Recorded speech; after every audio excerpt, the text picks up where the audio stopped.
Salut à tous et à toutes, vous faites bien d'être sur la 3. On parlera de sport durant les 90 minutes à venir et vous aurez la possibilité de réagir sur certains sujets via le téléphone ou encore la page Facebook de la 3. C'est parti. Au sommaire de la grande team, LGT News, Kwao Hyacinthe Atsé est le nouveau président de l'association des entraîneurs et éducateurs de football de Côte d'Ivoire, en remplacement de Kaoulaï. On en parle dans le Focus. Avec le report de la CAN en 2024, Sylvain Gbowô a-t-il une chance de reporter le maillot des éléphants? Ça fait l'actu.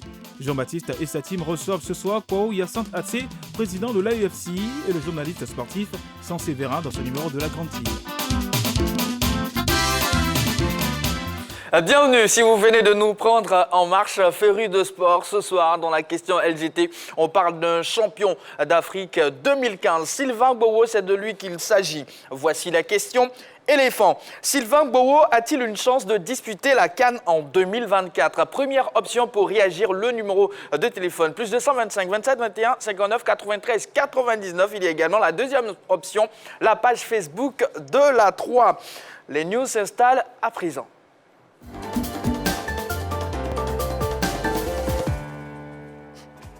À Martiaux, Vovinam Viet Vodao, l'Ivoirien Souleymane Fofana, champion du monde. À Paris, il n'y a pas que la Tour Eiffel qui brille. Désormais, il y a aussi l'Ivoirien Souleymane Fofana. Il a été sacré champion du monde de la discipline dimanche en France dans la catégorie des 65-70 kg hommes.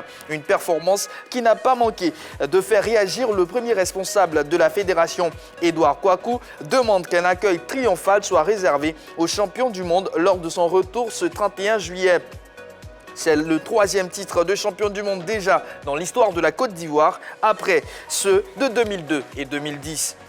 Basketball mondial 2023, qualification, Joss Okoji jouera avec les D-Tigers, renfort de choix pour le Nigeria. Alors que l'équipe masculine prendra part du 26 au 28 août 2022, les éléphants appriment au labo. Nommé sélectionneur des éléphants locaux le 7 juillet 2022, Aïdara Choualio a débuté sa mission. En effet, depuis jeudi dernier, il a entamé la préparation des éliminatoires du championnat d'Afrique des Nations 2022.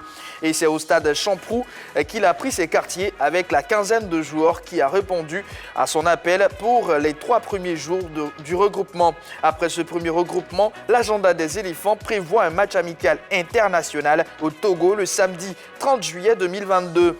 Ils auront ensuite un match contre le Sporting Club de Gagnoa le 6 août 2022 à Yamoussoukro lors des festivités de la fête de l'indépendance.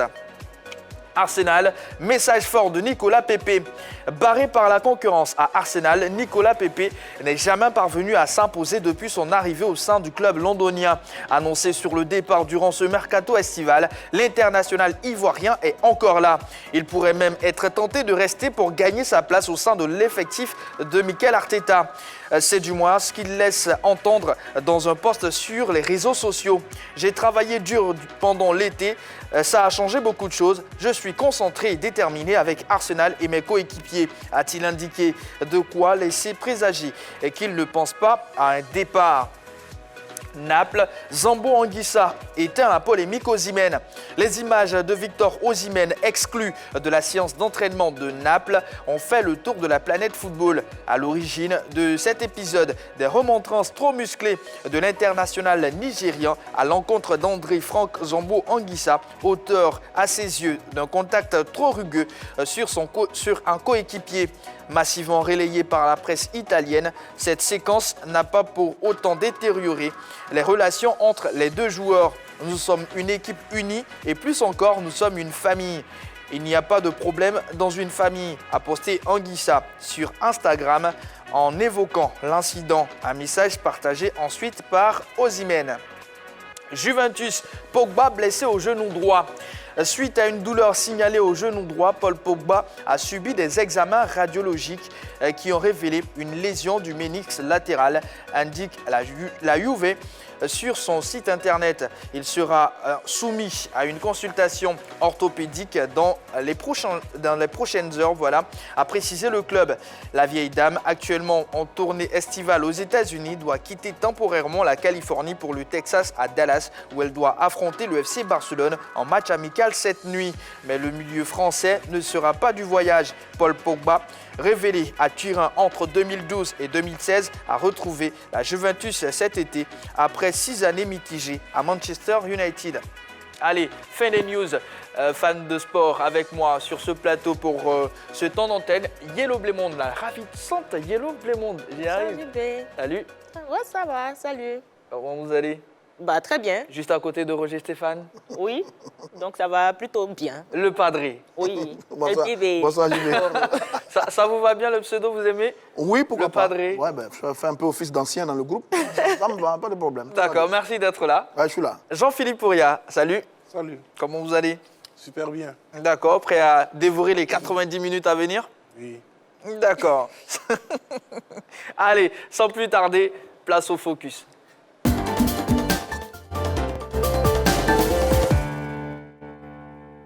Depuis le 16 juillet 2022, l'Association des entraîneurs et éducateurs du football de Côte d'Ivoire a un nouveau président. Il s'agit de Kwao Hyacinthe Atsé et qui nous fait l'honneur de nous visiter ce soir.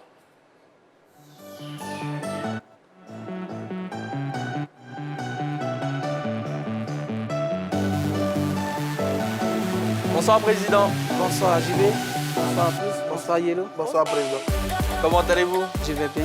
Eh ben, on imagine que vous êtes très heureux après naturellement votre élection. Bien évidemment. Même si la tâche qui nous attend est ardue, mais quand même on prend du plaisir. D'accord. Avant de parler de votre élection, de vos ambitions et aussi de tout ce que vous prévoyez, j'ai envie de dire comme ça, on va regarder ensemble une vidéo et revenir juste après. Il s'appelle Kwao Hyacinthe Atsé et il est le tout nouveau président de l'Association des entraîneurs et éducateurs de football de Côte d'Ivoire. Il a été élu le 16 juillet dernier au terme d'une élection où il était candidat unique. Sainté, comme on l'appelle couramment, a une belle carte de visite d'entraîneur. Lui qui est passé par l'IFIM entre 2010 et 2011, mais aussi au Boisfly en 2012 et 2013, également à la JCAT, à la SOA et à l'Azida Bagourou, pour ne citer que ces clubs. À la tête de l'AEFC, il ambitionne de travailler essentiellement pour l'amélioration des conditions sociales des entraîneurs et surtout pour l'obtention d'un SMIG pour les différentes ligues au niveau de la Fédération ivoirienne de football. Kwao Hyacinthe Atsé a la lourde tâche de remplacer l'emblématique Kaye Oulahi qui a passé 2 mandats de 5 ans à la tête de l'association. A-t-il la moyen de réussir sa mission? Les conditions des entraîneurs vont-elles réellement changer? Il est notre invité et on en parle avec lui. Voilà, alors tout de suite, on va mettre le pied dans le plat. Vous étiez candidat unique à cette élection. Expliquez-nous le contexte. Bon, mais le contexte, il est tout simple. L'association était à un niveau où, dans les dispositions légales, il fallait procéder au changement des instances dirigeantes. Et donc, il a été mis en place une commission électorale qui a mis en route le processus. Nous avons estimé que nous avons le potentiel et donc nous avons constitué nos dossiers que nous avons déposés. Et bon, mais il s'est trouvé que nous avons été éligibles et donc nous sommes allés aux élections. Pour celles et ceux qui ne savent pas, vous étiez le 2e vice-président de Kaye Oulahi. Si on entend bien ce que vous dites, ce n'est pas un arrangement. Pourquoi voulez-vous que ce soit un arrangement? Nous avons travaillé, c'est vrai, dans la même équipe, mais la commission électorale a été dirigée par des hommes, nous pensons honnêtes, qui ont bien mis en place le processus pour faire respecter les dispositions légales des statuts et règlements intérieurs. Monsieur Atsé, moi j'aimerais savoir comment est-ce que vous pouvez expliquer le fait qu'il n'y ait eu qu'une candidature unique à cette élection? Est-ce qu'il y avait un manque d'engouement au sein des entraîneurs pour diriger l'association? Je ne dirais pas qu'il y a eu manque d'engouement, mais vous savez, chacun à son niveau a ses ambitions. J'estime que les uns et les autres ont estimé qu'ils pouvaient venir après. Nous avons estimé que c'était le moment, alors nous l'avons fait. La question nous intéresse parce que quand même, il y a eu beaucoup de bruit autour de cette élection. Je sais par exemple que Kwadio Georges était candidat. Il a été pendant 4 ans au Mali. Il est officier au Mali. Il semble qu'il n'était pas à jour de ses cotisations. Parce qu'il a payé ses dernières cotisations, il n'était pas à jour de cotisations. Donc la commission électorale dirigée par Boy Norbert a rejeté un peu sa candidature. Je sais aussi que, et on ne va pas se le cacher, Président, ça n'a rien à voir avec vous, hein, que dans les associations, il y a toujours des clans, des groupes. Ça existe dans toutes les associations. Donc, candidature unique d'un vice-président sortant, bon, on s'est dit, mais ce n'est pas un cercle fermé là-bas au sein de cette association des entraîneurs et éducateurs de Côte d'Ivoire? Bon, je ne dirais pas que c'est un cercle fermé. Je pense que les candidatures ont été ouvertes de la manière la plus normale. Et bon, chacun a souhaité ne pas, ou bien nous avons souhaité être candidat. Et je pense qu'il ne faut pas chercher la bête. Bon, d'accord. Voilà. Aujourd'hui, coach, quand vous regardez le nombre d'entraîneurs qui exercent en Côte d'Ivoire, en termes de pourcentage, combien sont membres de votre association? Bon, quand vous parlez en termes de pourcentage, vous voyez, le problème, ce n'est pas de parler en termes de pourcentage, mais c'est de dire qui sont ceux qui pensent que, pour le travail qu'ils font, devraient pouvoir être dans un groupe dans lequel ils devraient pouvoir mener le combat pour un bien-être.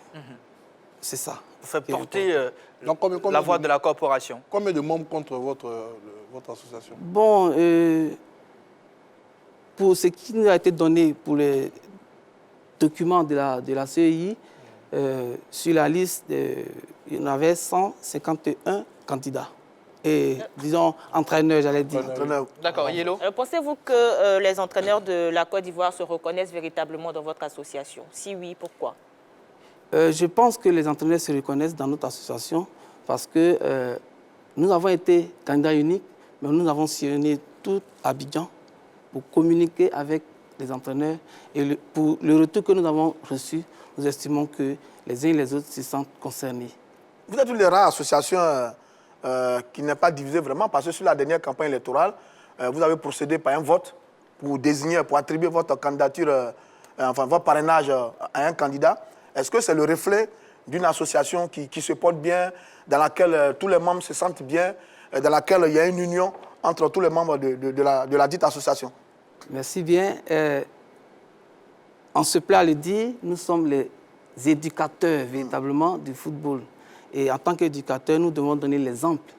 Et dans nos agissements, dans nos actes, quelles que soient les différences, nous disons qu'il faut aller mener les actions, mais avec de bonnes raisons, et des raisons gardées pour ne pas jeter le discrédit sur la corporation. Vous avez parlé des élections. Notre président avait, dans les dispositions légales des statuts, la possibilité d'aller lui-même donner le président Kayoulaye. Oui, le parrainage, mais il a estimé qu'il devrait régner dans son bureau ce qu'on pourrait appeler la démocratie. D'accord. C'est les membres du bureau qui ont... Excusez-moi, Jimmy, c'est les membres du bureau qui ont voté. Oui, c'est les membres du bureau qui ont voté et la majorité a suivi. D'accord. Président, vous n'êtes pas là par hasard, ça faut le dire. Vous êtes entraîneur, vous êtes passé par l'EFIM, par l'Africa, à un moment donné, par l'Asie, par la JCAT, par la SOA, entraîneur adjoint même des U17, et j'en passe. C'est clair que vous maîtrisez l'environnement. Bon, nous maîtrisons un peu quand même cet environnement-là pour le temps que nous avons passé là. Si on ajoute à ça 10 ans passés en tant que deuxième, numéro 2, enfin, numéro 3, après vous étiez deuxième vice-président, deuxième vice-président de l'association, est-ce qu'aujourd'hui on se dit c'est l'homme qu'il faut à la tête de cette association, avec son parcours d'entraîneur, qui a été adjoint pour les sélections nationales U17 et U20, qui a été à l'Africa, SOA, Asie, qui a fait monter, je crois, à une certaine époque, une équipe du CO Boisflé. Est-ce qu'on se dit enfin, c'est l'homme qu'il faut, à la place qu'il faut, au sein de cette association, avec tous ces éléments-là? Toute modestie mise à part, nous disons que nous sommes la personne qu'il faut, et avec le concours de tous les entraîneurs, pourra mener des actions pour le bien-être des encadreurs que nous sommes. Allez, parlez-nous de vos projets, Président. Vous êtes sans ignorer, comme l'autre l'a dit, que nous sommes beaucoup d'entraîneurs et éducateurs de football de Côte d'Ivoire. Nous disons que c'est vrai, nous avons beaucoup de membres, mais il y a encore beaucoup qui restent à récupérer. Et notre première action sera de faire en sorte que tous, dans chaque quartier, dans chaque ville, puissent pouvoir se retrouver dans cette association-là. Donc, créer la remobilisation autour de l'association. Ce sera un peu notre premier point. Et ensuite, vous savez que nous sommes une association qui émane de la fêtière, qui est la FIF. Alors, créer les conditions d'échange pour que véritablement notre contenu qui représente les statuts et règlements intérieurs soit pris en compte pour que véritablement nos membres se retrouvent pas lésés, mais se sentent à l'aise dans le métier qu'ils pratiquent. Vous avez parlé d'améliorer les conditions sociales des entraîneurs. Quand vous dites conditions sociales, il y a quoi à l'intérieur? Quand je parle de conditions sociales, quand on le prend un peu plus restreint, on parlera de ce que l'entraîneur a quand il travaille directement avec une équipe. Mais en même temps, vous êtes sans ignorer qu'il est comme tout autre travailleur, il va falloir qu'il soit à l'abri. Et donc nous parlons d'assurance, nous parlons d'organisation pour aller vers la CNPS, faire en sorte que véritablement au soir de sa carrière, l'entraîneur se sente un peu à l'aise et qu'il soit dans l'assurance et soit content de partir à la retraite. Vous savez qu'il y a des travailleurs qui, quand ils savent qu'il reste un an pour aller à la retraite, sont anxieux. Nous voulons que nos entraîneurs, nos membres partent à la retraite très à l'aise et contents d'avoir donné ce qu'ils ont pu. D'accord. Jean-Philippe. D'accord, coach. Vous avez passé 10 ans, je dirais, avec le président Kaolaï. Oui. Aujourd'hui, vous prenez le relais. Je pense qu'en 10 ans, vous avez pris la peine quand même de faire un diagnostic de la situation que vous venez de dresser des entraîneurs nationaux. Mais qu'est-ce qui a été amélioré pendant cette mandature, ces mandatures du président Kaolaï où vous avez été membre? Vous avez pris l'association, à un moment, vous avez fait un constat. Qu'est-ce que vous avez amélioré en 10 ans aujourd'hui? Vous voyez, je ne voudrais pas faire l'examen de ces mandats-là, parce que là, aujourd'hui, comme je l'ai dit, je suis sur votre plateau en tant que président. Oui, mais vous avez été deuxième vice-président. J'ai été deuxième vice-président. Voilà. Oui, je suis aussi comptable de ces deux mandats. Mais je dirais, pour faire un bilan, tout ramasser, dire que nous avons mené de bonnes actions. Et ça a permis, nos actions ont permis aujourd'hui à beaucoup d'entraîneurs d'avoir des qualifications. Parce que, juste un petit point, nous avons permis aux entraîneurs de participer à des stages en payant ne serait-ce que la moitié des frais. Ça, ce n'est pas rien. Et ça, c'est un acquis qui va se poursuivre. C'est un acquis qui va se poursuivre et qui va s'améliorer parce que, comme je l'ai dit tout à l'heure, nous serons en parfaite corrélation avec la fédération par des moments d'échange, de négociations pour obtenir ce qu'il faut pour nos membres. D'accord. Alors, en tant que président de l'association des entraîneurs, il y a un fait récurrent qui revient lors de la sélection des coachs nationaux. Quel est votre avis là-dessus par rapport aux expatriés et aux coachs locaux? Bon, ce n'est pas un fait isolé, ça ne concerne pas seulement que la Côte d'Ivoire. Vous êtes sans ignorer qu'avant d'accéder à la fédération, c'est par des élections et chaque comité exécutif vient avec ses idées, avec ses orientations. Et je pense que c'est vrai, à un moment donné, on fait le combat, mais je pense que l'essentiel n'est pas qui est sélectionneur, sans toutefois ignorer que nous avons aussi des grands techniciens ici sur le terrain. Mais est-ce à dire qu'il n'y a pas un lobbying puissant qui est fait de votre part pour qu'au moins cette sélection soit dirigée par un national? Parce qu'on ne vous sent pas, vous avez l'air silencieux au moment de la prise de ce genre de décision. Ce n'est pas que nous sommes silencieux, mais nous ne pouvons pas nous autoproclamer. Ceux qui nous dirigent savent que nous avons la compétence, nous savons, nous proposons, mais après, c'est eux qui font le choix. Nous ne voulons pas nous mettre en train de se regarder en chien de faïence. Nous disons que peut-être un moment viendra que les choses vont changer. Est-ce que les entraîneurs locaux ont vraiment le niveau? Je pose la question parce que quand je regarde le collège qui dirige en ce moment nos sélections nationales, oui. C'est tous des anciens. Il y a un nouveau comité exécutif à la fédération, mais en dehors de Gassé et Faye-MS, on a quasiment reconduit des anciens sélectionneurs. Oui. Touré Clémentine, Soalou Aïdara, Guamene Maxime, j'oublie un dernier là, mais c'est pas bien grave. Dans la Sina. C'est tous des anciens qu'on a quasiment reconduits. Est-ce que ça veut dire qu'il n'y a pas de techniciens capables de prendre la relève de tous ceux qui sont là et qui sont en place depuis très longtemps? Quand vous parlez de relève, ils sont passés combien de temps? En plus, on ne change pas pour changer. Je pense que ceux qui sont là, ils ont fait leur parcours, ils ont du mérite. Et donc, il ne s'agira pas de changer pour changer. Je pense, quand vous prenez par exemple le cas du coach Aïdara, il y a longtemps qu'il est là. Il y a longtemps qu'il est là, mais... Touré Clémentine, il y a longtemps qu'elle est là. Oui, mais le problème, ce n'est pas le temps, mais c'est le travail abattu. C'est ça. Vous êtes sans ignorer qu'aux Jeux Olympiques, il a failli nous faire venir la médaille que nous souhaitons. Touré Clémentine, aujourd'hui, elle est au sommet de son art, à la FIFA et à la CAF. Ils ont les compétences, la qualification, la connaissance professionnelle. Et je pense que le moment viendra où ils vont passer la main. Et si ça ne marche pas, mais ça ne veut pas dire que ceux qui attendent dans l'antichambre n'ont pas le niveau. Parlons de niveau, est-ce que vous comptez mettre à un certain niveau le renforcement de capacité dans votre programme, dans vos actions à venir? C'est un élément essentiel pour nous, entraîneurs, parce que maîtriser le contenu va favoriser une bonne ambiance autour des équipes. Parce que c'est vrai, nous sommes entraîneurs, nous sommes en relation avec les dirigeants, mais ce n'est pas une relation d'amitié, c'est une relation de compétence. Et donc, si nos résultats ne suivent pas, c'est sûr que nous allons être éjectés. Et donc, il est bien de renforcer les capacités de nos entraîneurs pour que véritablement le contenu et le travail puissent plaire à tous ici, comme vous aimez bien nous chariter. Bon, on aime bien vous chariter et on y est d'ailleurs. C'est vrai, vous avez raison, il y a de très bons entraîneurs au plan local. Moi, j'en connais quelques-uns, Amani Yao, Aka Kwame, Traoré Siaka, etc., etc.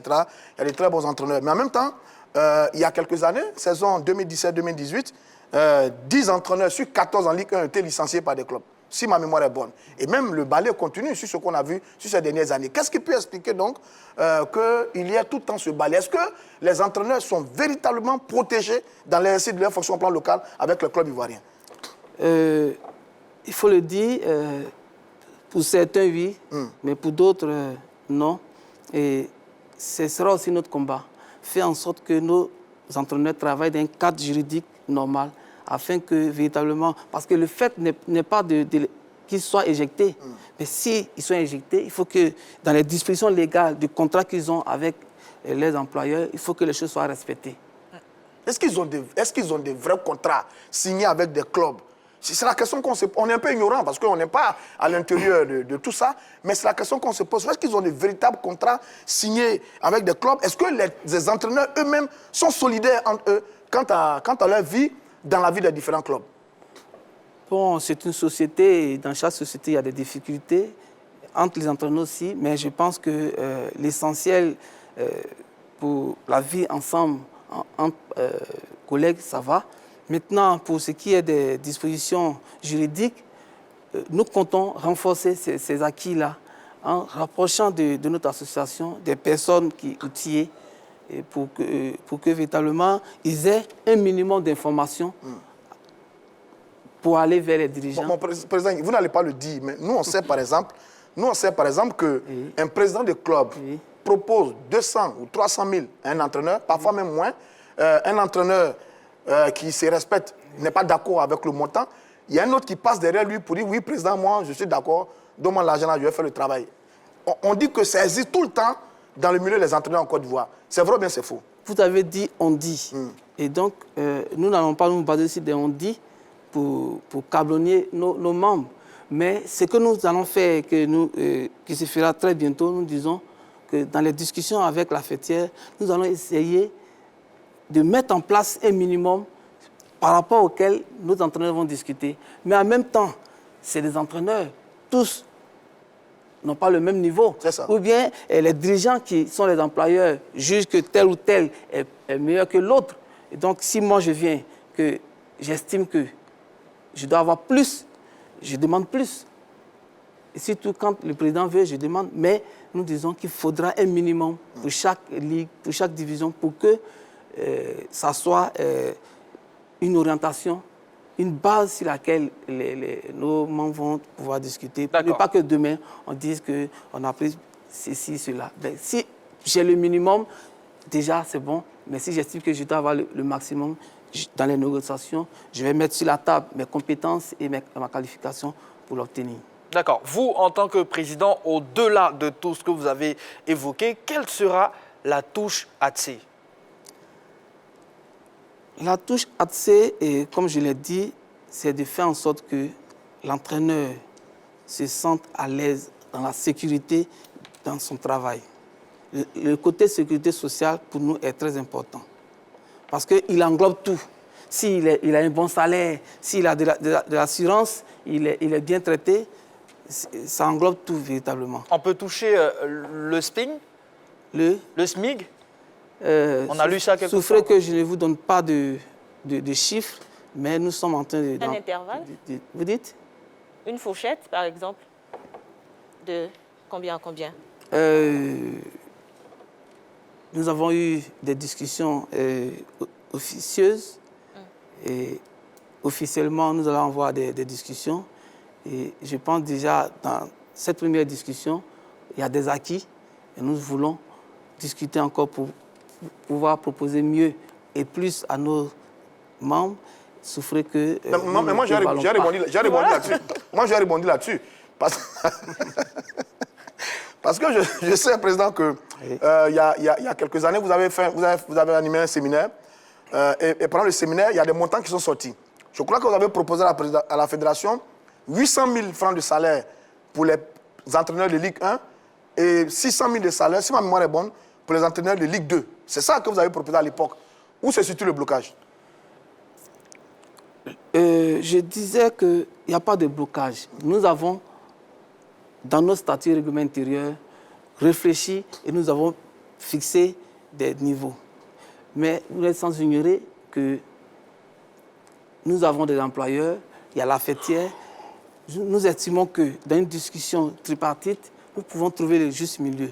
Notre premier objectif sera de faire en sorte que ces minimums que nous allons décider soient inscrits dans les livres de la Fédération.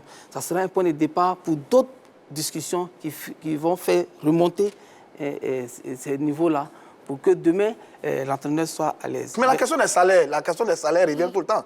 Les joueurs et les entraîneurs sont très mal payés au niveau du football ivoirien. Et ça c'est un vrai problème. Alors nous, on veut savoir qui fait blocage. Est-ce que ce sont les présidents de clubs qui font blocage, ou alors c'est la Fédération ivoirienne de football qui fait blocage, ou alors c'est la faiblesse de vos associations, joueurs et entraîneurs, qui fait que vous n'arrivez pas à imposer vos désirs, vos résolutions aux autres qui décident et qui sont vos partenaires au niveau du football ivoirien. Bon, nous disons que les faiblesses se situent à tous les niveaux. Mais nous, pour notre mandature, nous ferons en sorte que, pour ce qui est de la tâche, que nos membres comprennent qu'ils doivent suivre une ligne de conduite. Et cette ligne de conduite-là, dès que nous l'aurons en main, nous allons aller vers la fêtière, vers les dirigeants du club pour négocier et obtenir ce qu'il faut. D'accord, merci en tout cas d'être venu. Mais avant de nous quitter, un message à tous ces entraîneurs-là qui ne sont pas membres de votre association. Un message, il me l'ont déjà dit, prêt à venir dans la barque pour que nous puissions aller ensemble. Mais en même temps, la répétition est pédagogique. Je voudrais leur demander de saisir cette barque-là et qu'ensemble, nous puissions aller mener des actions pour le bien-être de l'entraîneur ivoirien. D'accord. Une dernière pour la route, Roger. Quand vous remplacez Kaoulaï, vous êtes plus jeune que lui, est-ce que c'est un transfert de compétences d'une ancienne génération à une nouvelle génération? Au passage, je voulais saluer le président Kaoulaï qui est un aîné. Est-ce que c'est le passage de transfert d'une ancienne génération à une nouvelle génération? C'est une nouvelle génération qui a pris le pouvoir aujourd'hui au niveau des entraîneurs en Côte d'Ivoire. Nous avons bénéficié de l'expertise du président Kaye. C'est ça. Et il nous a formés. Nous avons pris tout ce que nous pouvons prendre de lui et nous allons ajouter notre touche pour que véritablement les entraîneurs qui nous ont portés à la tête de cette association soient heureux d'avoir fait ce choix. Est-ce qu'il reste dans les sillons de l'association? Bien évidemment, il reste un conseiller, quelqu'un qui a vécu, qui a dirigé. Il ne peut pas être éjecté. Il reste un conseiller et nous serons toujours prêts à aller le consulter pour avoir des orientations pour que véritablement l'action que nous avons amenée et que nous aurons amenée soit dans la droite ligne des entraîneurs que nous dirigeons. D'accord. Monsieur Kwao Hyacinthe Atsé, je rappelle que vous êtes président de l'AEEFCI, Association des entraîneurs et éducateurs de football de Côte d'Ivoire. Merci encore une fois d'être passé. Merci Voilà. Jean-Baptiste. Sans Sévérin. Merci à vous. Merci Yelo. Pourquoi ce merci particulier Oui. Vous nous cachez quelque chose, président? Non, pas que je vous cache quelque chose, mais elle nous a fait le plaisir de participer à notre AG. D'accord. Voilà. En tout cas, félicitations, bravo Yelo. Sans Sévérin, journaliste sportif, sera avec nous. Ça sera juste après la pub.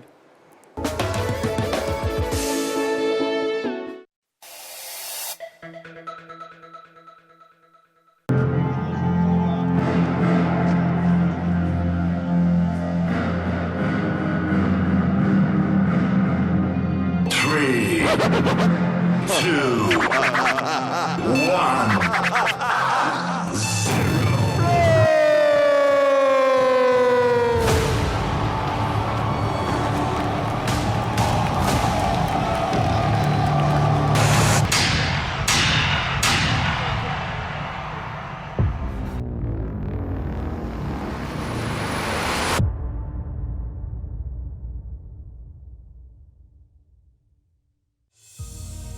Ce gosse est un diamant. Mais entre mes mains, il deviendra le joyau de... Il le frappe en pleine tête, ils veulent finir. Je ne t'ai pas élevé pour que tu sois grossier. L'honneur. Voilà. Ne tourne pas à la mine. J'ai entendu dire que tu as beaucoup de talent. Et je vois déjà la star en toi. Alexandre n'aurait jamais imaginé que son propre démon le transformerait en une légende immortelle. Sa fameuse prise de soumission. Blue Demon, On lui fera verser jusqu'à cette dernière goutte. J'ai aussi vu le diable dans tes poings et dans tes yeux, l'ami. Je l'ai vu très clairement. C'est mon monde. C'est ma vie. Blue Demon, un feuilleton inspiré de faits réels. À voir du lundi au vendredi à 22h. Rediffusion le lendemain à 12h et 15h15. La 3, disponible sur le canal 203 du bouquet Canal+, numéro 3 de la TNT et 740 pour Star Times. La 3, nous offrons 3 fois plus de sport. Mon pays est le plus beau pays de l'Afrique et du monde.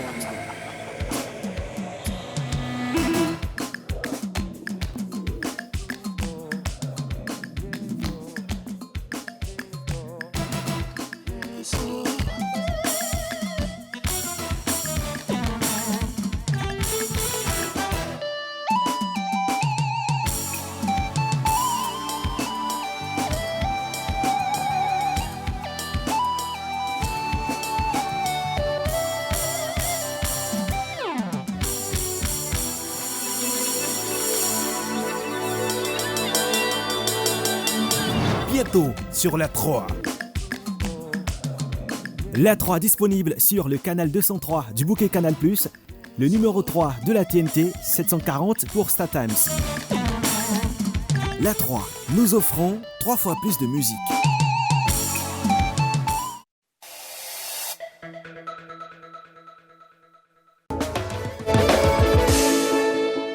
Nous sommes de retour et nous avons procédé à un remplacement. Le président de l'AEEFCI, Kwao Hyacinthe Atsé, a laissé sa place à un journaliste sportif, Sans Sévérin. Bonsoir, Sans Sévérin. Bonsoir, Jean-Baptiste. Comment allez-vous? Ça va très bien. D'accord, merci d'être là. Merci. On va ouvrir une petite brèche. Jean-Philippe Auria, on va parler un tout petit peu de l'Euro féminin. Là, l'Angleterre est en finale de son Euro, comme le Maroc était à la finale de sa CAN féminine. L'Angleterre vient d'éliminer la Suède. Le score, devinez? Vous allez nous le dire. 4-0. Wow. Yellow.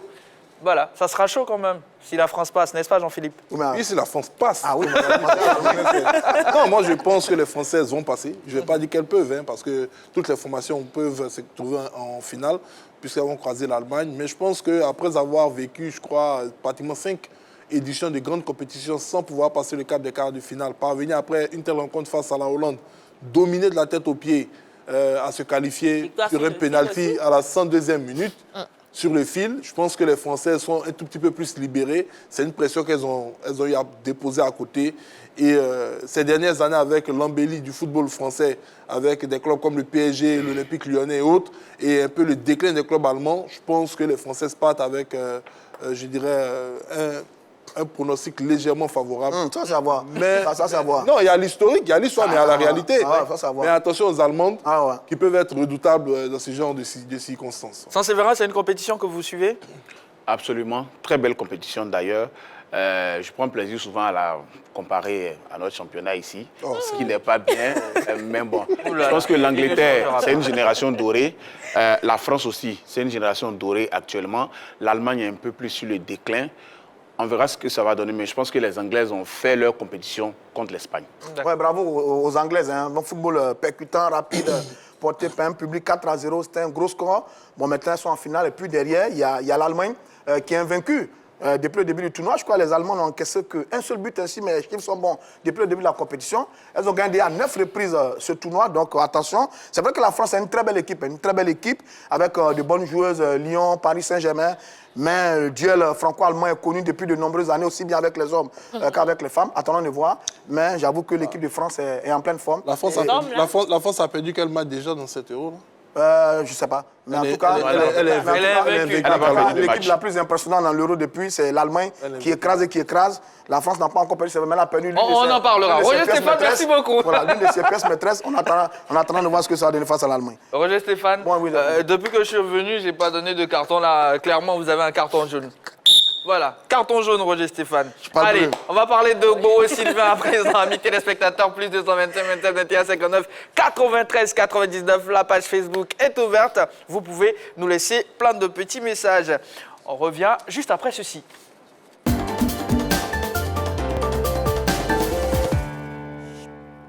La vidéo actu, ça s'enchaîne. Initialement prévue en juin-juillet 2023, la Coupe d'Afrique des Nations se jouera finalement en janvier-février 2024 pour des raisons climatiques. Cette décision, selon le président de la CAF, a été prise pour avoir une belle compétition et éviter de jouer sous le déluge. Mais s'il y a un homme qui peut se réjouir de ce report, c'est bien Sylvain Bowo, l'ex-portier titulaire des Éléphants. L'ancien gardien de but du COSport de Saint-Pedro est suspendu par la FIFA jusqu'au 23 juin 2023, une suspension qui l'empêchait de disputer la compétition à domicile. Mais ce n'est plus le cas, Bowo purgera sa peine et aura 6 mois de bonus avec cette nouvelle date. Reste à savoir dans quelles conditions physiques il arrivera en 2024 et quelle décision prendra le sélectionneur Jean-Louis Garcet. Allez, tout de suite pour commencer, comment vous réagissez face au report de la compétition, Roger? Bon, écoutez, le report de la compétition, c'est une nouvelle vieille forte décision de la Fédération africaine de football. Tout ça pour ça? Oui, c'est une forte décision de la Confédération africaine de football et qui infantilise encore la Confédération africaine de football. Je vous explique pourquoi. Allez-y. Toute l'Afrique a dit que la CAN au mois de juin en Afrique subsaharienne, ce n'était pas une très bonne idée. Ce n'était pas une très bonne idée parce qu'il pleut. Le climat n'était pas favorable, il pleut, ce n'est pas une très bonne idée. Pour preuve, les dernières CAN se sont jouées en janvier. 2015 en Guinée équatoriale, on a joué en janvier. 2017 au Gabon, on a joué en janvier. 2019 en Égypte, on a joué en juin parce que c'est en haut. Mais la dernière CAN au Cameroun également, on a joué en janvier. Au Cameroun d'ailleurs, on a failli la faire jouer en juin. Il y a eu le débat. Donc la CAN s'est entêtée un peu. Elle a maintenu... La CAF, pardon, j'ai dit la CAN. La CAF, par exemple, s'est entêtée et elle a maintenu sa CAN en juin en ce qui concerne la Côte d'Ivoire. Tout le monde a dit attention, attention, attention. Finalement, les faits nous ont donné raison. Et la CAF prend une décision maintenant pour annuler la compétition et la reporter au mois de janvier. Donc je dis que c'est un peu infantilisant de tourner un peu en rond. La CAF s'embrouille toute seule. Je dis elle est dans des décisions qu'elle aurait pu éviter. Depuis très longtemps, on savait. On le savait, c'est arrivé. C'est pour ça que je dis que c'est une nouvelle vieille forte décision de la Confédération africaine de football. Et c'est dommage parce que c'est un peu infantilisant pour la Confédération africaine de football. Allez-y, Auria. Non, moi, pour moi, je dirais tout simplement, c'est le constat d'une réalité, d'un fait. Bon, moi, j'ai un peu suivi la pluviométrie sur la période du 23 juin au 23 juillet 2022. Il faut le dire, c'est vrai, on a connu 2 ou 3 journées de très fortes pluies qui ont pratiquement paralysé la ville d'Abidjan et puis certaines villes de l'intérieur du pays, mais pas plus. Bon, est-ce qu'au regard de ce qui s'est passé cette année, on pouvait prendre le risque de maintenir cette compétition dans la même période? Ça, c'était un autre point d'interrogation dès lors que les météorologues ont toujours estimé que cette période de juin-juillet était celle des grandes pluies dans la zone tropicale de l'Afrique. Donc la CAF a réfléchi, la CAF a vu. Et puis je pense que c'est une décision également qui va libérer un peu de pression sur le pays organisateur qu'est la Côte d'Ivoire. Vous savez, la Côte d'Ivoire a en idée de réaliser la plus belle CAN de toute l'histoire de cette compétition. Déjà en 1984, la compétition qui avait été organisée à la hâte par la Côte d'Ivoire, qui avait hérité, je crois, d'un désistement d'un autre pays, c'est le Kenya, avait dû voir le président Houphouët-Boigny déployer de grands moyens pour nous permettre d'avoir les infrastructures adéquates. Aujourd'hui, vous allez autour des sites qui vont abriter la Coupe d'Afrique des Nations, les chantiers sont énormes. Je ne parle même pas des sites de la compétition. Les chantiers sont énormes dans les villes, que ce soit les routes, les hôpitaux, les hôtels. Il y a tellement de choses qui sont en train d'être faites et qui sont à faire. Mais pourquoi ne pas permettre à la Côte d'Ivoire de bénéficier également de 6 mois pour pouvoir mettre tous ces autres sites annexes-là, je dirais, en état, et puis avoir une magnifique compétition. Je pense que ça a été une décision savamment réfléchie. Je préfère que la CAF, dès à présent, parce qu'on n'a pas vécu ce qu'on a vu avec le Cameroun, où il y a eu des inspections, des réunions, des promesses, et puis après, il y a eu tout simplement ce décalage. En Côte d'Ivoire, ils l'ont dit, la Côte d'Ivoire n'a pas de problème de deadline sur les infrastructures qui vont accueillir la compétition. Donc, ce n'est pas ça le problème, mais on va décaler de 6 mois. Mais 6 mois, on a le tunnel d'Abobo. Imaginez si... Non, mais c'est à cause du climat. Non, je l'ai évoqué, c'est le climat. Monsieur Roger Stéphane, vous savez, tout propos revêt un caractère diplomatique. On va nous annoncer que c'est le climat, mais les 6 mois de décalage vont nous arranger également pour terminer à point nommé nos chantiers. D'accord. Moi, c'est ce que je dis. Ok, c'est bien noté. On a noté vos avis, messieurs. Sans Sévérin, finalement, c'est une bonne nouvelle ou pas? Une très bonne nouvelle. Quand elle est tombée, particulièrement, j'ai appelé au COCAN, j'ai appelé au ministère. Les gens étaient un peu déçus, mais d'un côté, ils étaient soulagés.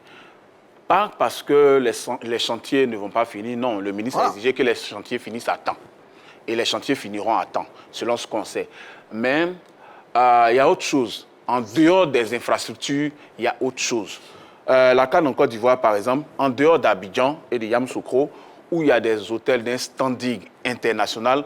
Quand vous prenez une ville comme Bouaké, comme Korogo, il est difficile de trouver, par exemple, un hôtel 5 étoiles, si je vais aller dans l'hôtellerie. Si on met, par exemple, l'Égypte à Bouaké, le Maroc à Bouaké, ces deux équipes-là s'installent où? L'Afrique du Sud.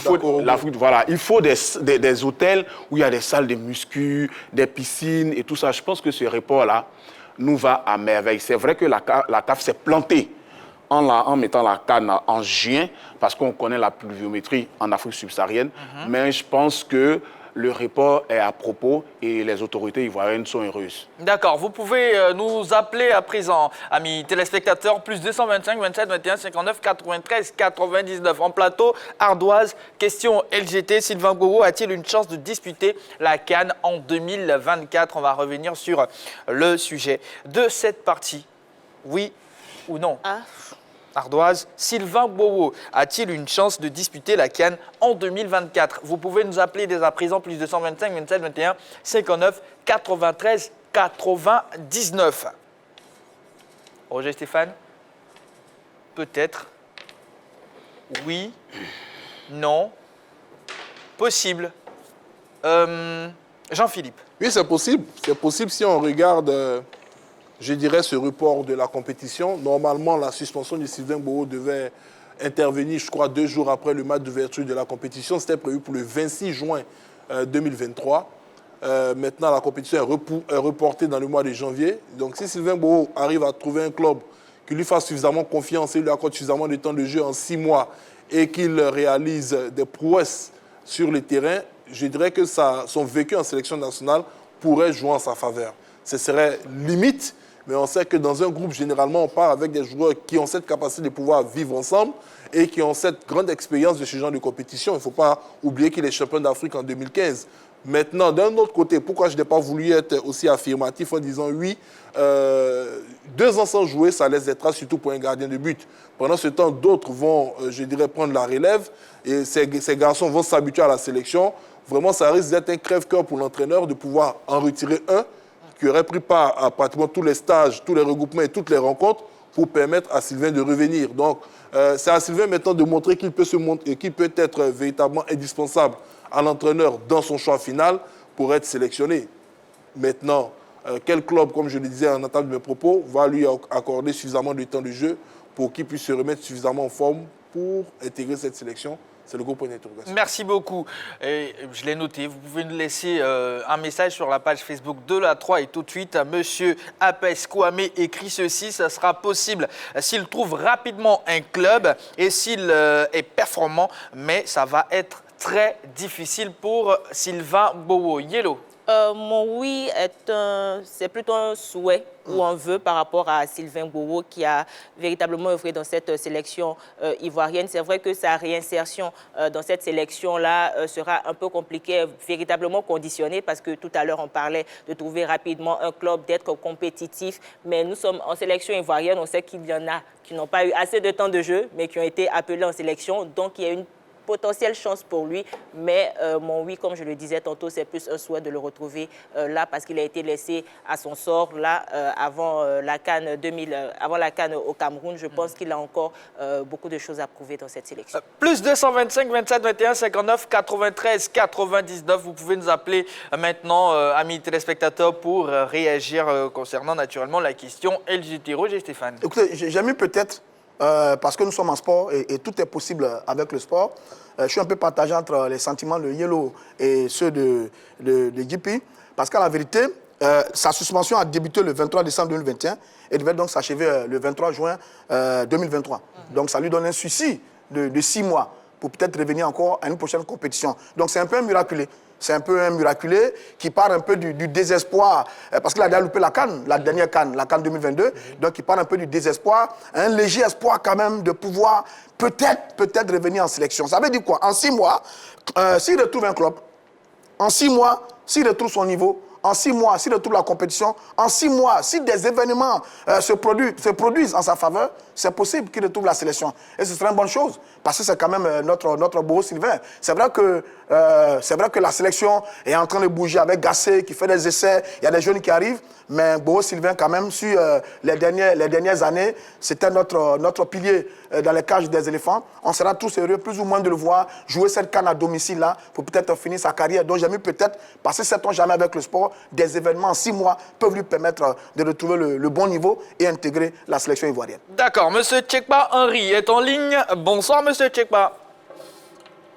Allô? Allô?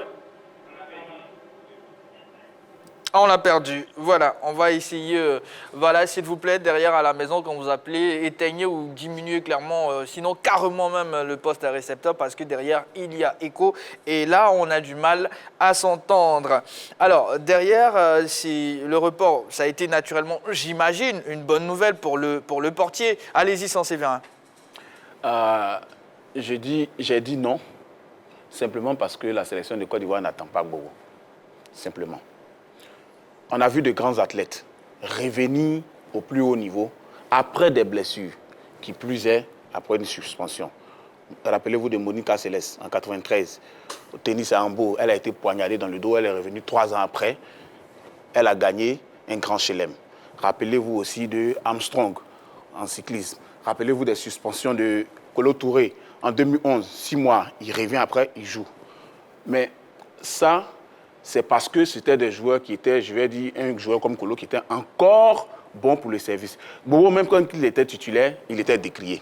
Alors, pendant 1 an et demi, la sélection de Côte d'Ivoire ne va pas l'attendre. Aujourd'hui, on cherche comment remplacer même Bowo, Sangaré, Bandra, Ali. Je vais prendre un appel, permettez-moi, Séverin, voilà. Allez, bonsoir, Monsieur Tchekba Henri. Oui, cette fois-ci, c'est bon, je suis là, bonsoir. Merci. En tout cas, ça fait plaisir de vous entendre.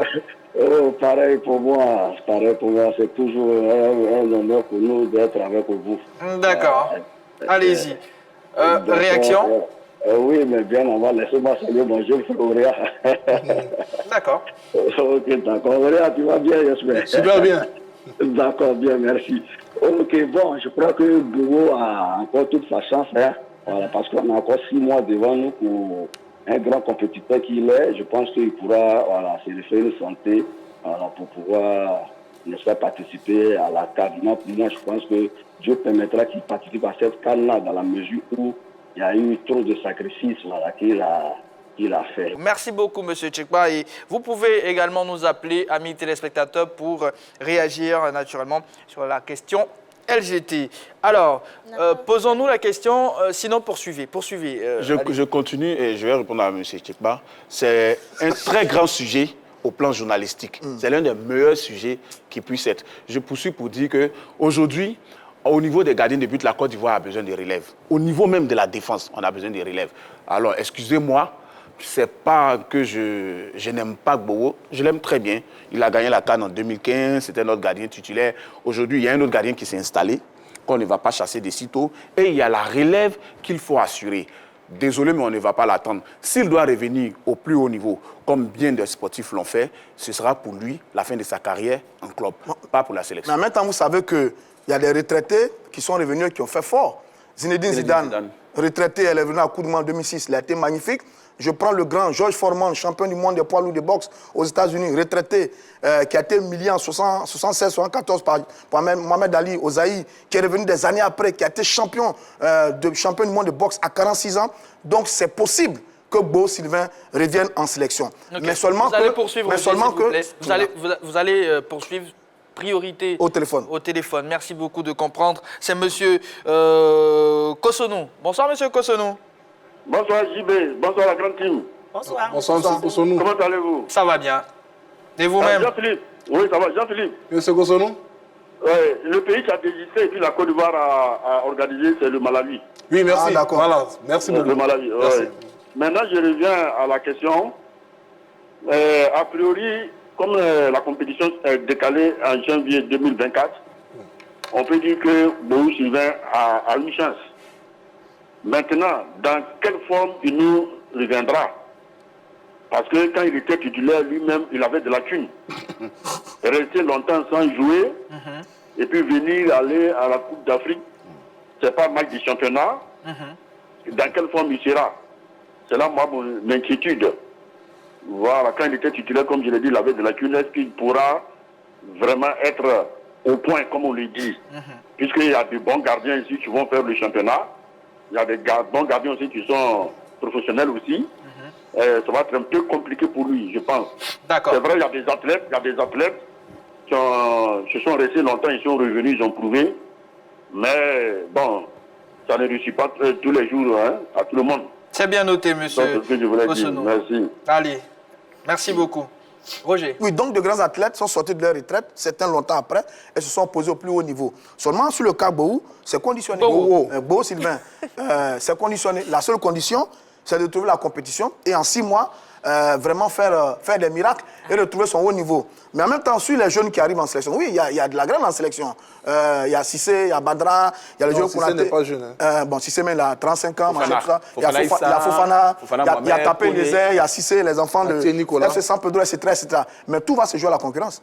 Tout va se jouer à la concurrence. Celui qui sera le plus performant, qui va rentrer dans les plans du sélectionneur, va retrouver la sélection. Mais on ne va pas fermer la porte à Beau Sylvain. Le schéma du report de la CAN lui a donné une chance. Et cette chance-là, si je suis à sa place, mais je la jouerai à fond. Maintenant, si après, je ne rentre pas des plans de Gassé, ça c'est notre débat, mais je dis qu'il y a une légère porte ouverte, entrouverte pour Beau Sylvain et qu'il peut saisir. D'accord. Alors, si on s'interroge un tout petit peu sur ce qu'il peut apporter, avant ça, on va prendre l'avis de M. Ibo, qui nous appelle de Yopougon. Bonsoir, M. Ibo. Il est parti. Allez-y, Jean-Philippe. Moi, j'ai bien envie de faire un pari avec ceux qui estiment que Sylvain ne pourra pas revenir en sélection s'il joue dans un club et qu'il performe. Vous savez, le poste de gardien de but est un poste qui est très particulier. Il est très particulier. Vous pouvez être jeune, vous pouvez être fougueux. Mais quand vous êtes un entraîneur de haut niveau, quand vous connaissez ce genre de compétition, vous êtes toujours plus enclin à partir avec un gardien qui a de l'expérience, même s'il n'est pas titulaire, que de partir avec certains jeunes. Regardez cette sélection de Côte d'Ivoire. Moi, j'essaie de dresser la liste des potentiels jeunes qu'on a vus ces derniers temps dans la sélection qui pourraient venir donc se greffer à Badra Ali, qui est incontestablement le maître actuel. Voilà. Bon, Sayouba Mandé, on ne sait même plus où il est déjà. Donc, lui, je l'ai retiré de la liste. On a Thierry Nicolas, qu'on a vu récemment, qui n'était même pas titulaire avec les sélections nationales de Côte d'Ivoire. On a Koné Mohamed qui est arrivé. On espérait le voir en situation de jeu dans l'une des 2 rencontres disputées par les éléphants de Côte d'Ivoire lors de la dernière fenêtre. On ne l'a pas vu.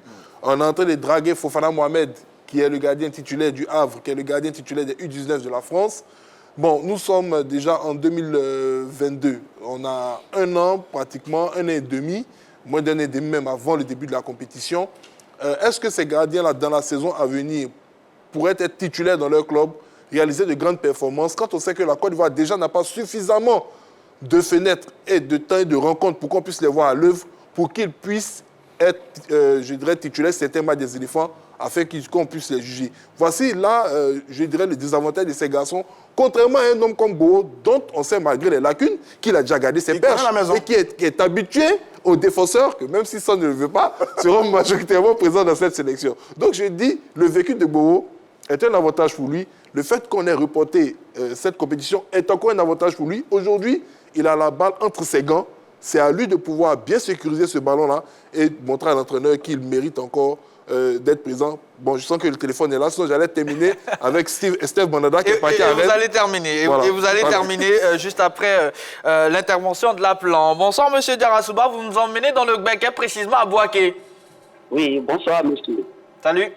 Vous allez bien? Oui, ça va très bien. D'accord. Vers le suivi, je voulais un peu intervenir sur le cas Bowo. Allez-y.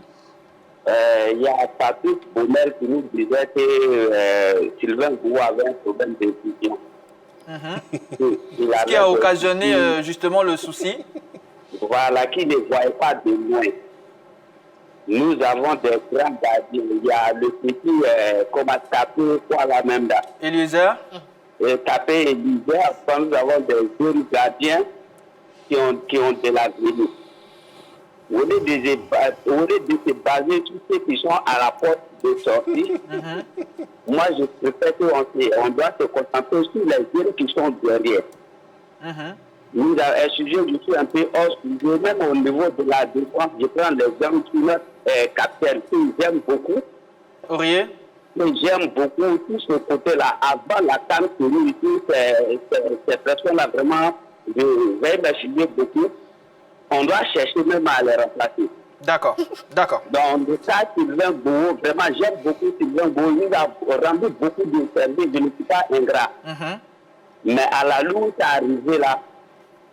Vraiment, il doit plus revenir en sélection. Il doit donc, monsieur Dia... cette situation-là pour le remplacer. Monsieur Diarra-Souba, c'est mon avis. Oui, on le respecte. Mais, monsieur Diarra-Souba, même s'il est en forme, vous ne misez pas sur l'expérience? Même s'il est en forme, je préfère. Nous avons déjà des gardiens expérimentés. Je prends l'exemple de Sangaré Badra. Après Sangaré, citez un autre nom? Bon, après Sangaré, même le petit là, on ne doit pas sous-estimer nos petits qui sont avec nous, même taper le petit, taper Elisée, vraiment, c'est un petit que je le fais. Si on le fait confiance, il peut faire quelque chose de bien. D'accord, merci beaucoup, monsieur Diarra-Souba. Donc, vraiment, peut-être ça, j'aime beaucoup Sylvain Bowo. D'accord, mais ça, on a compris. Au lieu de se retourner en arrière, je préfère qu'on avance. D'accord, merci beaucoup, monsieur Diarra-Souba. Voilà, Jean-Philippe. Donc, je terminais pour dire simplement qu'on a vu même aujourd'hui l'exemple de la France. Steve Mandanda, je crois, 38 ans pratiquement, qui a quitté Marseille parce qu'il ne pouvait plus être titulaire pour signer au Stade Rennais. Il est parti pourquoi? Un seul objectif, terminer sa carrière en bleu avec l'équipe nationale de France. Alors que quand on regarde au niveau de la France, il y a tellement de gardiens de qualité. Mais vous verrez que s'il est titulaire avec Rennais qui réalise quand même des performances à la hauteur peut-être de son âge, il y a de fortes chances qu'il soit du groupe parce que c'est un ancien qui saura comment parler aux plus jeunes durant ce genre de campagne. Et ça compte énormément. Ça, même s'il revient, Badra, Bowo... Titulaire, même Badra titulaire. Réaction, voilà. Vous positionnez qui devant? Moi, je suis pour que la CAN en Côte d'Ivoire se joue avec la relève. Vous savez, on a tergiversé sur beaucoup de choses. On a gagné la CAN en 2015. Aujourd'hui, on est 7 ans après. Il faut quand même améliorer certaines choses. Quand on gagnait la CAN en 2015, c'est parce qu'Hervé Renard a pris des risques. Il te fait venir, par exemple, Eric Bailly, qui n'avait jamais joué un match avec les A. Canon? Oui, Canon, il installe Aurier et tout ça. Il faut qu'on fasse la même chose aujourd'hui. Je ne vais pas parler du reste de l'équipe parce qu'on est en train de parler de Bowo, mais je dis qu'il faut voir le potentiel qui est là et installer un gardien. Lui faire confiance comme on fait confiance aux anciens pour qu'il acquiert de l'expérience là maintenant. Une sélection comme la Côte d'Ivoire ne va pas attendre Bowo. Alors que derrière lui-même, il y a Badra, il y a Cissé Abdoul Karim. Écoutez, ils sont tous trentenaires. Qu'est-ce qu'on fait? On continue jusqu'en 2034? Non, à un moment donné, il faut nous donner les moyens de passer à une nouvelle génération. Simplement ça. D'accord. Monsieur Lebayou, j'espère que je n'écorche pas votre nom. Allô? Oui, allô? C'est bien, monsieur Lebayou? Oui, c'est Lebayou de l'Africa. De l'Africa? Oui. L'Africa Sport? C'est ça. D'accord. Sans doute, le connaître. Nyawa Elvis. Nyawa Elvis. Voilà, c'est Nyawa Elvis. Ah, d'accord. Merci beaucoup, Saint-Séverin. D'accord, merci. Vous vous appelez Dabobo Baoulé? Justement. C'est naturellement à Abidjan, pour celles et ceux qui ne savent pas. Le plus beau village de Côte d'Ivoire. Réaction. Ok. Vraiment, je voulais saluer d'abord la grande team. Mon ami, comment dirais-je, Roger Stéphane. Ok. Salut. Voilà, mon ami. Allez-y, réaction. D'accord, ok. Voilà, parce que là, on a beaucoup d'intervenants qui souhaitent réagir, hein, monsieur. D'accord. En fait, je voulais dire que je suis parfaitement d'accord avec ça. Voilà, parce que bon, on ne va pas attendre Beau, hein, vous comprenez. La sélection, on y vient, on rentre sur 10 passes. Certaines personnes viennent ici, il y a de la place pour tout le monde. Voilà, et ce n'est pas une place qui est réservée à lui, pour qu'on puisse la réserver pour lui. Voilà, il y a des jeunes gens comme Badra qui a poireauté pendant longtemps, voilà, mais qui a été fermé par Beau. Aujourd'hui, il a pris la place de Beau. Voilà, c'est comme ça, la vie continue. Beau, tout ce club va tenir sa carrière en Côte d'Ivoire. Même à l'Africa, on peut le recevoir, il n'y a pas de problème. Voilà. D'accord. C'est l'équipe nationale, là, voilà, qui dit adieu à l'équipe nationale. Vraiment, bonne chance à lui. Je salue JB, quand même, monsieur, salut. D'accord. Vous voulez ajouter quelque chose avant? En fait, juste après vous réagissez. Parce que j'ai l'impression que peut-être certaines personnes comprennent mal la question. C'est ça. On parle d'un retour de Beau en sélection. On n'a pas dit que Beau, en tant que numéro 1 de l'équipe nationale. Parce que dans cette compétition, il y aura 3 gardiens. Donc on sait que Badra, nous, on n'a pas de souci. Badra, déjà, il s'est installé. Il est titulaire dans son club. Il vient de monter dans l'élite sud-africaine. Pour nous, Badra, pour l'instant, il n'y a pas meilleur. Il sera le gardien titulaire de l'équipe nationale. Maintenant, quels sont ceux qui vont accompagner Badra? Quand on sait que dans ce genre de compétition, il est rare, voire difficile de remplacer son gardien numéro 1. Est-ce qu'on va avec un joueur qui est habitué au groupe, qui peut parler aux jeunes, leur dire, voilà, nous en 2015, avec notre vécu, parce que n'oubliez pas que cette compétition aura lieu en Côte d'Ivoire, la pression sera double. On n'est pas à l'extérieur. Donc, avec un garçon comme Beau Sylvain, qui a ce vécu, il peut parler aux jeunes. Voilà pourquoi on dit que sa présence peut se faire. Elle peut être essentielle. Voilà. Si le sélectionneur... Et pour plus de précision, la question dit, a-t-il une chance de participer à la CAN? Voilà, donc, mais évidemment qu'il a une chance de participer à la CAN. Personne ne veut l'imposer. Personne ne peut l'imposer à la sélection. Voilà. La seule chose qui peut imposer Beau, qui peut ramener Beau en sélection, c'est le travail, c'est la performance, c'est le résultat. Badra Ali a 35 ans. Il a pris le pouvoir en sélection. Il est le chef. Il a fait une seule erreur avec les éléphants. C'était à la CAN, la mauvaise sortie face à la Sierra Leone. Pour le reste, il a su parfaitement. Sur toutes les sorties des éléphants, il a montré clairement qu'il était le patron vraiment dans les cages des éléphants de Côte d'Ivoire. Il est rassurant. Mais en même temps, Beau Sylvain aussi, il y a quelques mois seulement, il était le patron de même cette sélection. C'était le seul gardien qui avait la capacité de jouer avec tous les défenseurs, toutes les formules mises en place au niveau défensif. Donc, il a aussi sa chance. Maintenant, en 6 mois, il y a beaucoup de choses qui peuvent se passer. Et qui peut dire qu'on est arrivé à 6 mois, à Badra, à taper les airs, à Cissé, à Mohamed? Personne. Qu'est-ce qui peut arriver dans 6 mois à Beau Sylvain lui-même? Personne ne sait. Donc nous, on dit, on ne lui ferme pas la porte. Maintenant, le reste, ça va être, comme on n'arrête pas de le dire, dans la performance. Loin de nous l'idée de vouloir imposer Beau Sylvain en sélection. Non, pas du tout. Non, pas du tout. Il a fait son temps, il a été bon. Mais si les événements qui viennent lui donnent la possibilité de performer et revenir en sélection, on ne va pas lui fermer la porte. D'accord, merci beaucoup Roger Stéphane. Je précise que juste après, on aura un plus calé concernant les gardiens de but ivoiriens. On part à Oumé tout de suite, sans plus attendre, retrouver M. Ladi Ouattara. Bonsoir M. Ladi Ouattara. Bonsoir monsieur. Comment allez-vous? Oui, ça va bien monsieur. D'accord. Alors, Sylvain Bowo a-t-il une chance de disputer la CAN en 2024? Je pense que les chances de Bowo de disputer la CAN en 2024, c'est de 30% de chance. Ok. Et 70% de chance qu'il n'y soit pas. 30% de chance qu'il y soit parce qu'il a un problème de santé. Et quand on sait un peu le problème médical qu'il a eu, et également le garçon est marqué psychologiquement pour tout ce qu'il a connu, lié à son problème de dopage et autres. Et les questions morales, ça ne joue pas, on ne joue pas avec dans le domaine du football. Quand il y a une forte connotation de dopage, vraiment c'est difficile de revenir au plan moral, au plan mental avec un club.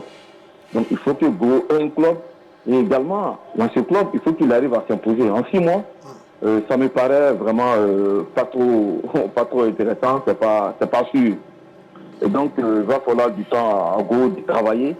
Et pour la CAN, ce n'est pas sûr qu'il y soit, honnêtement.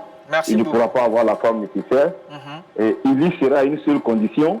Si Gassé estime qu'il doit avoir Go pour un coaching, pour l'expérience dans le groupe, dans l'encadrement, bénéficier de ses conseils, et c'est à ce risque-là le coach pourra lui faire appel. Sinon, en termes de compétitivité, Go ne pourra pas être priorité pour la Côte d'Ivoire. D'accord. Merci beaucoup, M. Ladji Ouattara.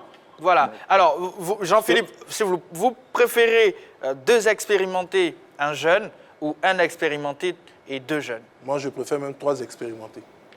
Allez-y. Franchement, parce que je le dis, on ne va pas jouer cette CAN à la maison pour faire de la figuration, se contenter de dire nous sommes arrivés en quart de finale, on n'a pas démérité, l'équipe est jeune, elle va chercher d'autres trophées.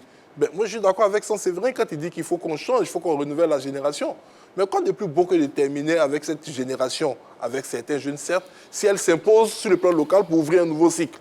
Donc, Jean-Luc Gassé le sait, c'est un entraîneur dont on a dit qu'il n'a pratiquement rien gagné dans sa carrière. Et c'est un entraîneur expérimenté aussi, lui aussi. Voilà. Et donc, il va vouloir partir avec un véritable commando. Et quand on va avec un commando, entre guillemets, à la guerre, on ne va pas avec des jeunes inexpérimentés dans l'espoir d'avoir, comme on appelle, de réussir sa mission. Donc, je pense qu'il y a de fortes chances qu'il parte avec beaucoup de joueurs expérimentés. Mais je voulais dire un point, je voulais attirer votre attention sur un point, mon cher Jean-Baptiste. Allez-y. Boro Sylvain rentre en sélection nationale. Il trouve en sélection nationale quelqu'un qui est censé être le numéro 1, mais qu'avant la compétition a eu un échange avec le sélectionneur qui lui a dit « Bon, je préfère le jeune par rapport à toi qui est Kopa Barry ». Kopa accueille très bien Bowo, il accompagne Bowo jusqu'à ce que Bowo se blesse en demi-finale. Kopa prend le relais en finale et c'est cet héros. Mais on risque d'avoir le même schéma en 2024 où Bowo va accompagner, mais pas un jeune, mais quelqu'un qui était pratiquement son éternel second, qui sera Ali Badra. Ils sont habitués à vivre ensemble. Il y a une parfaite entente entre les garçons.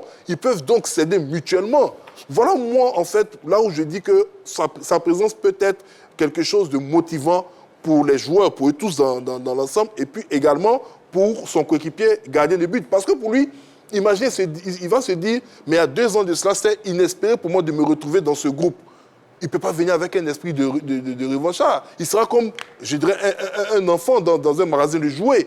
Donc, il faut tenir compte également de cette approche psychologique. Il ne faudrait pas se dire... Bon, j'ai entendu un dire tout à l'heure que oui, quand on est pris dans cette histoire de dopage, le mental est touché. Mais, monsieur, apparemment, vous ne connaissez pas bien les athlètes du très haut niveau.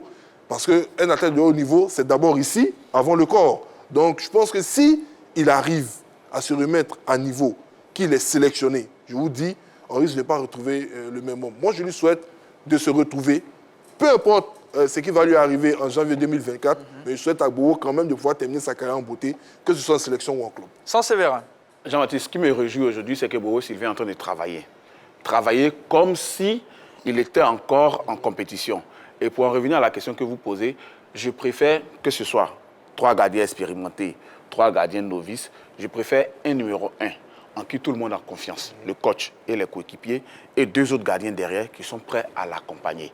Parce que quand la concurrence est saine, en termes d'état d'esprit, je pense que ça va mieux pour la sélection. C'était la même chose pour Bowo et pour Sangaré Badrali. Badrali était tranquille dans son coin, il accompagnait Bowo, ils étaient comme des frères parce que, rappelez-vous, ils ont fait le même club, vous voyez, et ensuite... Après, quand Bowo a été écarté pour cause de dopage, Sangaré a pris le devant. Mais Bowo ne s'est pas plaint, il a soutenu malgré tout ça. C'est ce que je veux pour une sélection nationale. Roger Stéphane, pour terminer. Je souhaite 2 expérimentés, un jeune, pour préparer la relève aussi. Parce qu'évidemment, cette CAN-là pourrait être la dernière d'un bon groupe dans cette équipe des éléphants. Les jeunes peuvent être parce qu'il y a un groupe là qui est là depuis 2015-2017. Je pense qu'il devait y avoir un changement à partir de la prochaine CAN. Ça, c'est bien. Maintenant, Bowo Sylvain, là, j'ai appris qu'il se prépare, il s'entraîne à Yopougon avec Kipro Gogwa, le préparateur des gardiens du Football Club de San Pedro, qui l'entraîne un peu à Yopougon. Qui avait été son préparateur à l'époque. Est-ce que ça va suffire? Est-ce qu'il va retrouver un club? Est-ce qu'il va avoir le mental? Parce que le manque de confiance pour un gardien, c'est la catastrophe. Est-ce qu'il va avoir la confiance nécessaire pour revenir? Tout le mal qu'on puisse lui souhaiter, c'est qu'il puisse revenir. Maintenant, si Gassé estime que Bowo Sylvain peut faire son affaire, bon, on va faire avec. Merci beaucoup à tous. On va marquer une courte pause. On revient pour un plus calé concernant les gardiens de but ivoiriens. Vous pourrez jouer chez vous à la maison.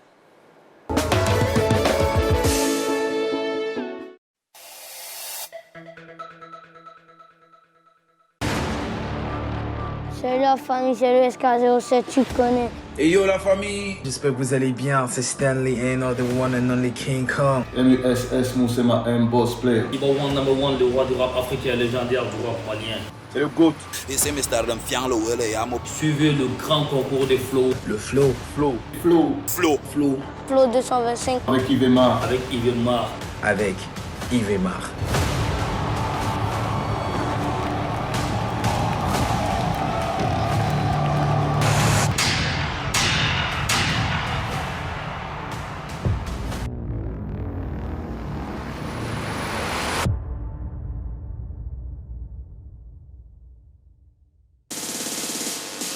Bonne réponse. Attention! Vous avez gagné! Regardez ce qu'il y a là! Un congélateur horizontal, un réfrigérateur grand format! Magnifique casque Bluetooth offert par la 3. Belle valise avec un mixeur de 1,5 litre. C'est à vous, hein, c'est à vous, prenez-le. Ça là, c'est pour vous. Prenez vos lots, restez avec moi, on va danser tout à l'heure. Appelez et gagnez, surtout jouez. Voici comment ça marche. C'est tout simple. Appelez le 27 21 59 93 99. Choisissez une catégorie, répondez juste aux questions de cette catégorie et repartez avec votre lot. Je me trouvais devant la télévision. D'accord. Et je ne faisais que lancer l'appel. Gérard Kwasi, bonjour. Oui, bonjour. Vous jouez dans quelle catégorie ce matin, dites-moi?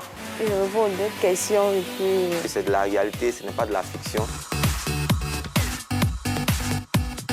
Avant de gagner, tu voulais. Maintenant, quand tu as gagné, tu danses. Jouez et gagnez avec le deal du lundi au vendredi à 11h sur la 3. La 3, nous offrons 3 fois plus de musique, 3 fois plus de sport.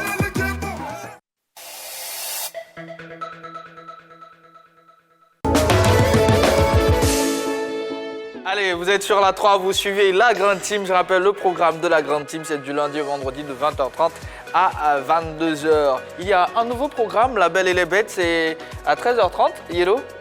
Oui, un programme avec auquel Eva je ne Mani. participe pas, oui, mais Eva Mani, Jojo et plein d'autres humoristes qui animent notre après-midi, Montana et autres. Donc, ouais, c'est un très bon... Donc, on vous invite à aller à suivre simplement. Voilà, vous êtes sur la 3, on offre toujours 3 fois plus. On va démarrer notre plus calé, ça sera après le jingle.